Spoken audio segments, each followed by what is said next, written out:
Hello, welcome to Hey Ho Let's Tour and a day in the life of.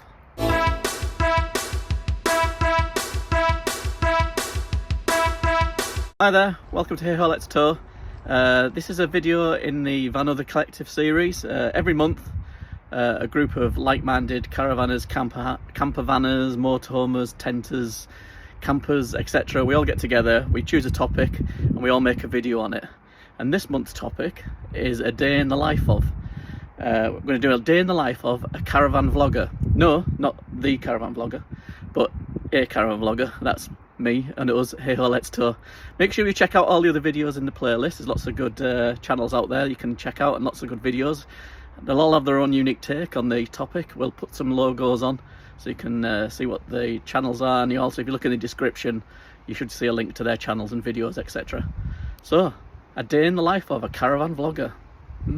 So yeah, we're Hey Ho Let's Tour. We've been doing vlogging and caravanning for a couple of years now.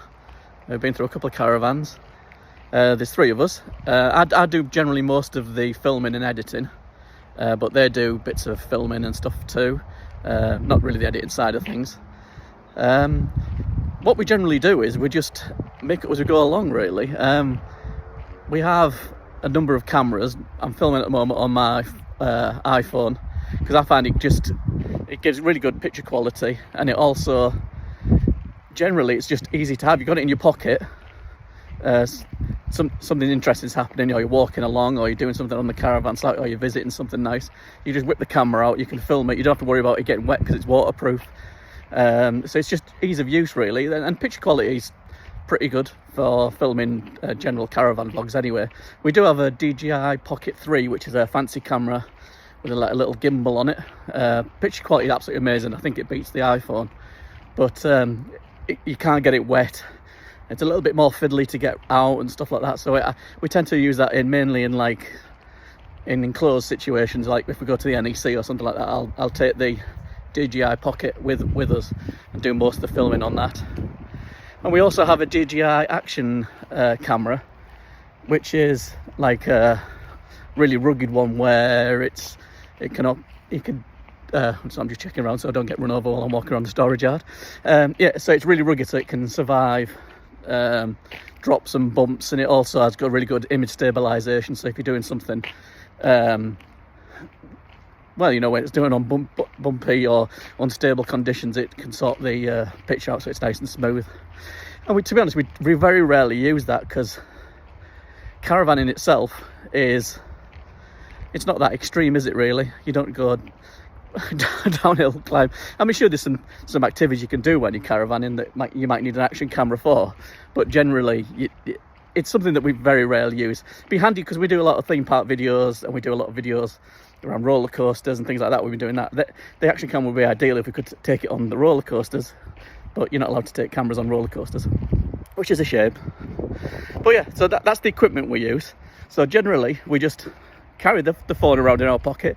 We have a rough idea of what we do in that day, or what the places we go in, and as we're going along we just whip the camera out and document what we're doing. It's quite a simple process. Well, what some people, and we notice some vloggers, tend to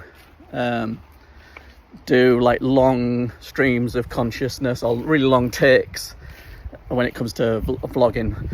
We prefer it. Well, I prefer the style of just little takes. It takes a lot more editing because I've got to stitch it all together, and I like to add music to it and stuff like that later on in the editing process. But I think it's our style more on our channel is, short takes.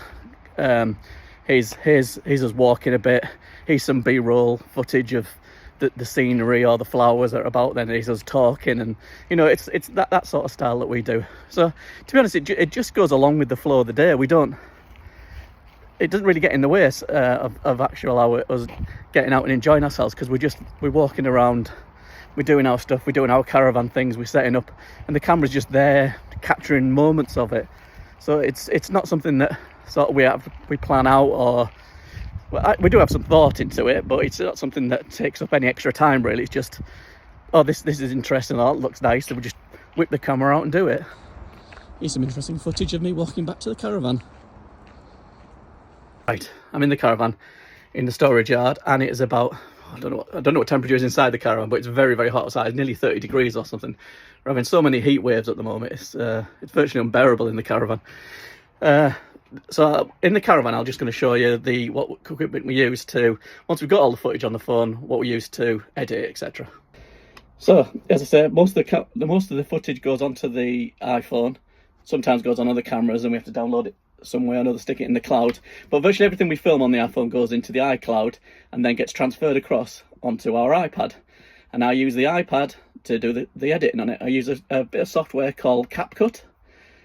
You basically grab all the pictures and the videos and stuff, you arrange them into the order that you want it to be played back at. You put in transitions. If there's background noise or bits need cutting, you can cut bits out. You can shorten clips. You can add filters, all sorts of clever stuff. Sometimes the footage has got music playing in the background, or there's someone nearby when you're filming a beautiful scene of a seaside resort, and there's someone in the background shouting for the dog or something like that. And you think, well, I prefer to edit that bit out, so you'll fade the actual natural sounds out and put some nice music in the background just to give it a nice bit of atmosphere or something like that. Do a lot of nice transitions as when I try to just try to make it a nice looking thing, as well as being hopefully entertaining and informative or whatever. So we as I say, I use CapCut to do all that process, and that's basically what it looks like. You basically drop all the oops it's gone blank, but you basically drop all your clips in, reorder them, put transitions in, add music in, edit your video together, export it out, and then you need to upload it to YouTube. I'm getting out the caravan, it's way too hot. Go for another walk.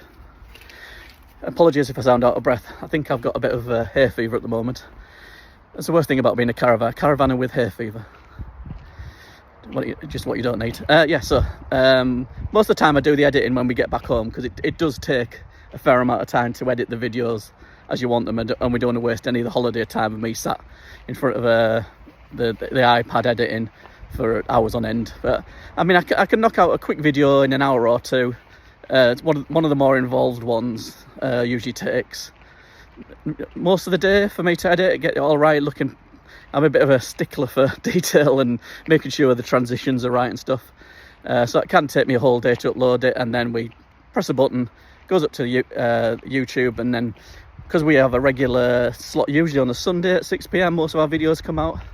I schedule them in so they come out on the Sunday. And then on that Sunday, the videos comes live, and hopefully people watch it and like it and comment on it and subscribe and do all the good stuff, as they say.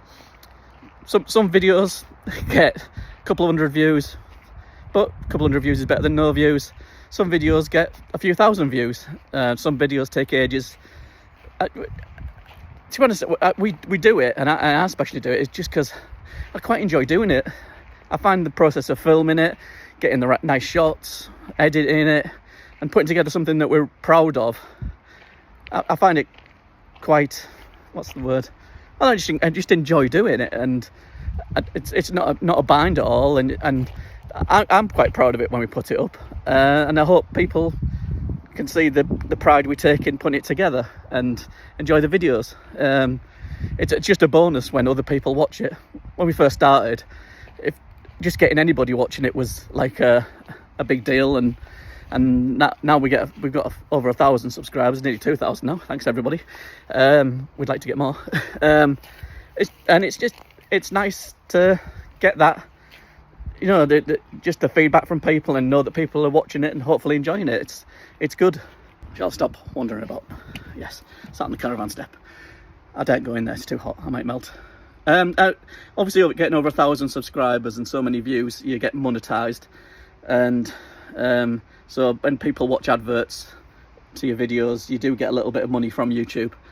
It's certainly nothing you can retire on. It's enough to, it's all appreciated, the money you get from it, but it's nothing really. Maybe some of the bigger channels get lots of money, but we're lucky to get, I don't know, 10, 20, 30, 40 pound a month if we're lucky on any money we get from YouTube. Depends how good the videos have been. But it all adds up to paying to go somewhere, or going for new experiences, or get some new equipment and all that sort of stuff. So it all is all sort of nice thing to have. And also, unfortunately, due to the lack of YouTube money, I do still have to go to work. We all still have to go to work. Mrs. Hayho has to go to work. Little Hayho, we haven't got her working yet. We haven't got her down the salt mines or in the spinning mills or whatever. But yeah, we all still have to continue with the daily grind and then fit in the caravanning and the theme parks and the vlogging all around that. I'll drop in some clips now of Little Hayho sometimes films me filming. so I'll drop some clips in throughout this video of her filming me filming on some recent trips. So we're in nice and early. There's Tess in the ride. We're not sure which one to go on first. And behind the camping chair, there he is in his natural habitat. I don't want to get too close. Don't want to get too close. He's a native species of the crab walkers. So that's it. That's the day in the life of a caravan vlogger. Not the caravan vlogger, a caravan vlogger and a caravan vlogging family. Hope you found that interesting. Just wondered if anybody else fancied doing it. Originally we weren't going to do the vlogging thing, but when we waited for our first caravan to come, we watched loads of caravan and motorhome and travel videos while we were waiting for the caravan to come to get ideas, and we watched it. We thought it'd be quite fun doing that. Let's give that a go, and we ended up doing it. There was nothing planned about it. So yeah, make sure you check out all the other videos in the collective. Make sure you check out all their channels. Thanks for watching this one. I hope it's of interest, a bit different to usual. Me rambling on for 10 minutes or something. And yeah, don't forget to like, subscribe, do all that good stuff, and we'll see you guys soon. We've got some really good videos lined up. And bye.